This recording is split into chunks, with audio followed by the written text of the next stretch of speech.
Halo teman-teman semua, jadi kita akan membahas soal bagian-bagian yang ada dalam sistem pencernaan, fungsinya itu apa, dan penyakit-penyakit yang bisa kita temui ketika pencernaan kita lagi nggak baik-baik aja atau terjadi infeksi dan sebagainya. Disimak sampai habis ya. Terima kasih, selamat menonton.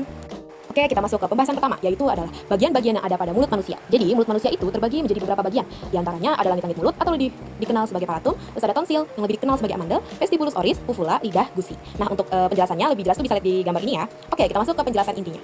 Yang pertama itu adalah langit-langit mulut atau palatum. Jadi dia dibagi menjadi dua bagian, ada palatum keras itu terletaknya di depan mulut dan palatum lunak itu terletaknya di belakang. Fungsi dari palatum itu adalah memisahkan rongga mulut dengan rongga hidung.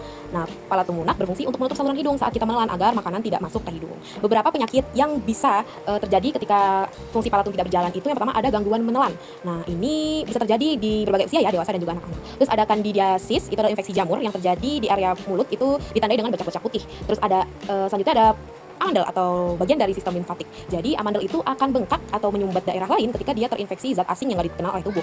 Nah, beberapa penyakitnya itu radang amandel ya, atau lebih dikenal sebagai tonsilitis. Beberapa tahap lanjut kalau misalnya tonsilitisnya itu meradang cukup meluas, nah itu dilakukan prosedur pengangkatan dari tonsil itu sendiri. Selanjutnya ada lidah. Dia itu adalah otot pada manusia yang fleksibel dan memiliki bintik-bintik saraf atau dikenal sebagai papila. Jadi fungsi lidah itu adalah sebagai indera pengecap, membantu mengaduk makanan, memfasilitasi proses menelan dan membantu kita untuk lebih mudah dalam pelafalan ketika berbicara. Gangguan-gangguan yang ada di lidah itu ada namanya glositis atau peradangan lidah yang membuatnya itu tampak halus dan kemerahan. Terus ada juga gejala leukoplakia, yaitu bercak putih tebal tidak bisa dikerok, dikaitkan dengan iritasi kronis atau juga ada resiko kanker mulut. Nah, selanjutnya ada gusi atau gingiva. Jadi gusi itu kan melindungi akar gigi dan menahan gigi untuk tetap berada di posisinya. Ketika gusi meradang itu akan menimbulkan penyakit yang namanya gingivitis.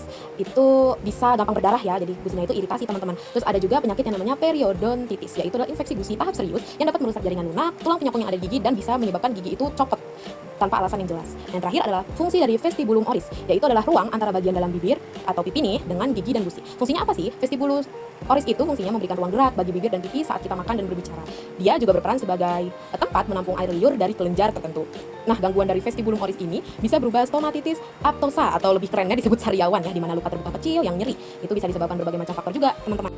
Nah, yang gak kalah pentingnya itu ada uvula. Jadi uvula itu berfungsi untuk mengarahkan makanan itu ke kerongkongan, membantu artikulasi berbicara, dan memicu refleks muntah apabila ada benda asing yang masuk terlalu dalam. Gangguan yang ada pada uvula itu ada uvulitis atau peradangan dan pembengkakan uvula yang terjadi karena infeksi atau mengalami dehidrasi hebat. Jadi hal ini dapat mengganggu pernapasan dan kenyamanan seseorang saat dia menelan. Nah, selanjutnya kita akan membahas saluran yang namanya itu adalah eksofagus. Saluran ini terbagi menjadi faring. Faring itu fungsinya untuk menghubungkan rongga mulut dan kerongkongan. Gangguannya itu bisa berupa faringitis atau radang tenggorokan. Ini sering banget ya terjadi ketika musim tidak stabil dan juga kita nggak mengonsumsi banyak antibiotik dan vitamin. Terus ada juga gangguan menelan atau peradangan dari epiglotis. Nah, selanjutnya itu adalah laring. Laring itu tempat kotak suara seseorang itu bisa dihasilkan. Nah, kalau di laki-laki itu juga ada ya namanya jakun. Itu tulang rawan yang melindungi si laring. Gangguannya yang ada di laring itu namanya laringitis. Itu membuat seseorang itu suaranya menjadi serak atau bahkan nggak keluar sama sekali nantinya. Terus yang terakhir ada kerongkongan itu sendiri atau namanya saluran eksofagus. Jadi dia itu berisi otot, fungsinya untuk mendorong makanan itu ke lambung. Nama gerakannya adalah peristaltik atau gerakan menelan dan mendorong. Gangguannya itu bisa berupa GERD atau kepanjangan dari gastroesophagus reflux disease. Jadi di mana kita merasakan naiknya asam lambung yang dapat melukai dinding kerongkongan. Nah, selanjutnya itu ada lambung nih teman-teman. Jadi lambung itu terbagi menjadi beberapa bagian. Yang pertama itu adalah bagian kardiak ya. Dia ini terletak di bawah kerongkongan atau katup ya, disebutnya sphincter.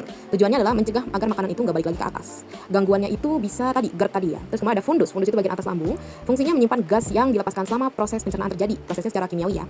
Nah, terus ada antrum. Itu bagian bawah lambung. Fungsinya menampung makanan yang telah dilumat sebelum nantinya itu diantarkan ke usus halus. Kemudian ada pylorus. Itu saluran terakhir yang ada pada lambung. Tujuannya adalah untuk mengatur gitu, sari makanan biar keluar masuknya itu secara bertahap, nggak semuanya langsung masuk secara buru-buru atau berlebihan. Nah, terus ada lapisan dinding lambung atau mukosa dan serosa. Jadi dia itu lapisan untuk melindungi gesekan dengan organ lain, sekaligus juga melindungi lambung agar tidak luka gitu ya. Nah, ini beberapa penyakitnya itu ada gastritis, radang lambung, tukak lambung, atau dikenal dengan peptic ulcer. Terus ada gastroparesis, dan yang terakhir itu adalah kanker lambung. Nah, setelah makanan itu dicerna di lambung, makanan menuju ke usus halus yang dibagi menjadi 3 bagian. Ada duodenum, jejunum, dan ileum. Duodenum itu fungsinya untuk melakukan pencernaan kimiawi dan dicampurnya dengan cairan empedu serta enzim pankreas untuk memecah karbohidrat dan protein. Selanjutnya ada jejunum atau usus kosong. Itu fungsinya sebagai tempat nutrisi yang terdiri dari gula, asam amino, asam lemak yang diserap ke dalam aliran darah melalui usus halus. Terus ada ileum. Ileum itu tugas usus halus yang terakhir untuk menyerap vitamin, mineral atau garam dan sisa nutrisi yang tidak sempat diserap oleh jejunum. Penyakit-penyakit dalam usus halus itu ada duodenitis, penyakit celiak, ada obstruksi usus, penyakit Crohn, dan small intestinal bactery overgrowth atau SIBO, dan kanker usus halus. Selanjutnya kita ke bagian terakhir dalam pencernaan manusia, yaitu usus besar, rektum, dan juga anus. Jadi bagian-bagiannya itu ada katup yang namanya ileosekal. Fungsinya itu adalah perbatasan ya dari usus halus, usus dan usus besar. Terus ada umbai cacing atau appendix. Nah, fungsinya ini belum diketahui secara pasti, tapi dia berperan juga sebagai sistem imun dan penyimpanan bakteri agar tetap seimbang. Jadi kalau sewaktu-waktu appendix itu terinfeksi, dia harus diangkat. Nah, selanjutnya itu adalah colon naik ascendant. Jadi ada transversum, descendant, dan ascendant ya.